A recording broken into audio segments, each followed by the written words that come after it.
ভক্তি আর বিশ্বাসের অনন্য মেলবন্ধন হলো আমাদের হুগলির এই ওলাইচণ্ডীতলার মেলা। আজ মেলা প্রাঙ্গণ জমজমাট। এই হলো আমাদের মন্দির প্রাঙ্গণ। এখানে আজ মা চন্দ্রী সেজে উঠেছেন অপরূপ সাজে। ভক্তি ভরে পুজো দিচ্ছেন অগণিত ভক্ত, আর তার সাথে বাতাসে ভাসছে ধূপ ধুনোর গন্ধ।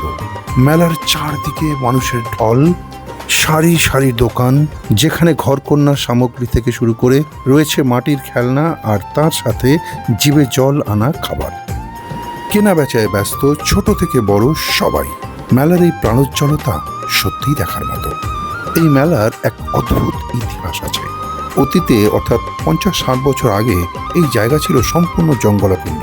কথিত আছে এক ব্রাহ্মণের স্বপ্নাদেশে এখানে মা চণ্ডীর মন্দির স্থাপিত হয়।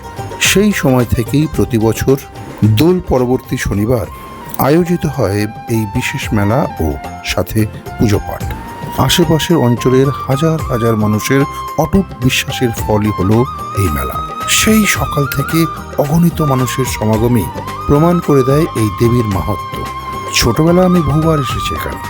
আপনি এসে থাকলে কমেন্ট করে জানাবেন কিন্তু।